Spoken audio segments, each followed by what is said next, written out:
Hello and welcome to today's episode of Cooking with Joey. Today we're going to be making Pitta pizzas.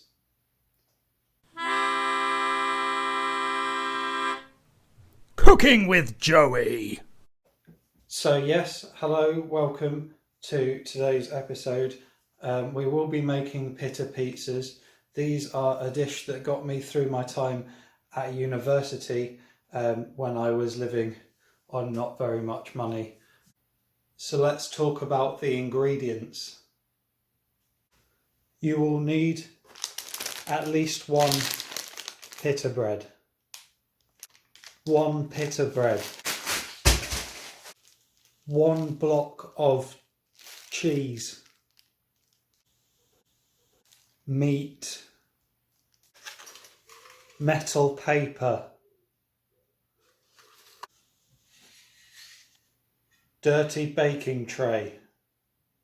You will also need some kind of tomato-based product to go on. Usually I would use tomato puree, but there wasn't any in the shops. I did manage to find a box of chopped tomatoes, so I will be making a puree in this video and showing you how to do that as well. So, as you can see, there are lots of ingredients that can be swapped out for other things. You can, instead of using a pita bread, you can use something like slices of bread or crumpets. Just make sure that if you're using something like crumpets with holes in, that you fill all the holes with the tomatoey kind of product. That way nothing else can get in the holes.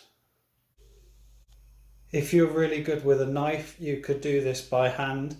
I'm not going to do this by hand. I have a hand blender that I will be using to puree the tomatoes.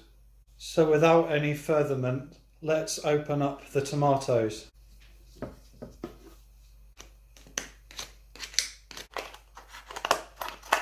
Next, put your tomatoes into your receptacle.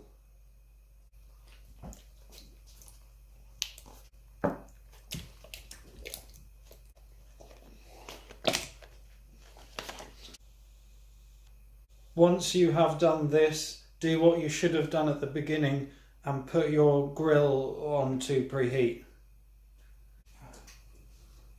I've never used the grill before. The next step, you must cut or blend your tomatoes.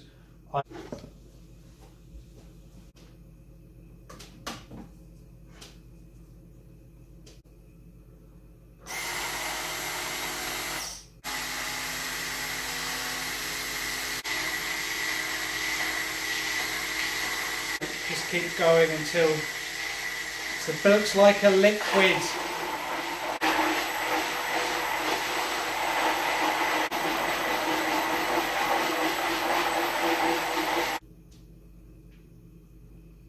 Next, you must prepare your baking tray with the metal paper.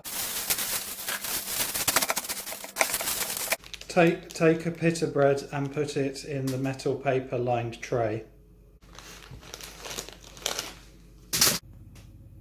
It is important that you get your pita bread with the little ridges going up. That way everything sort of stays in the middle of it. When you are ready, you can pour on the tomato mix onto your pita pizza.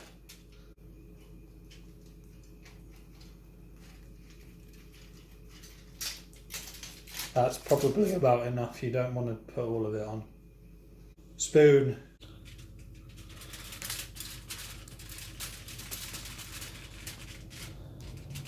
Now that you have got tomato product on your pita bread, it is time to apply the meat. If you are a vegetarian, you can use other things such as sweet corn. I, in my university days, did sometimes put a tin of sweet corn onto the pittas. How much toppings or meat you want to use is entirely up to you, but I would suggest a bit. You should try and and tear up your ham as you're putting it on. This will stop any happy little accidents happening. Next, cheese. If you are still using your cheese grater to hold your phone for filming, you can try using a different kind of peeler to the one you used for your earlier cheese sandwich.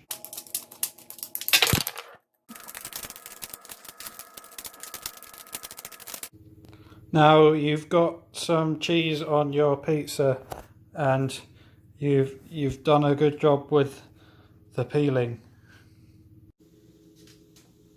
Now that the cheese is on your pita bread, it can go under the grill.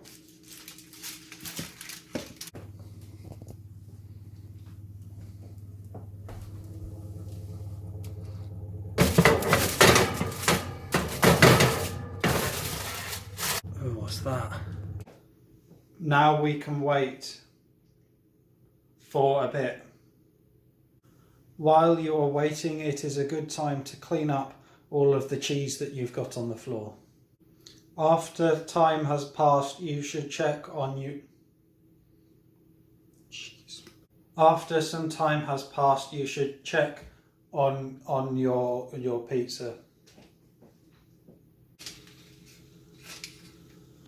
When the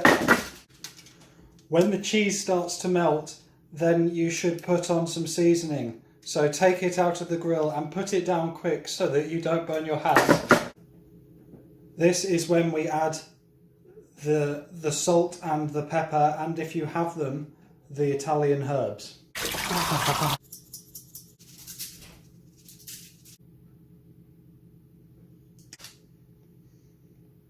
Once you have seasoned your pitta, you can put it back into the grill for a bit more. Remember to close the door when grilling so that the smoke does not escape.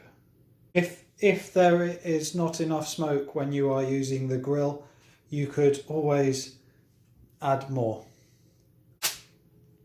Oh, something's gone wrong with the jam. Fuck, I'll make one from scratch. After more time has passed, your pizza will be done, and it should look like this. Tasty pizza. Now we have to take our pizza from the tray and cut it up for serving. Next, you must cut your pizza.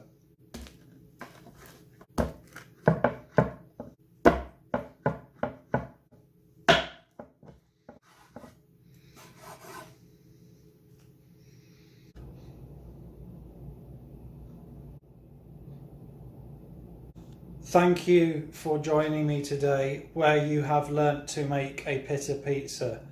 Please keep your requests coming in and I will try my best to make them. Over the weekend I might do something else, but next week I will definitely be doing something different entirely. Bye.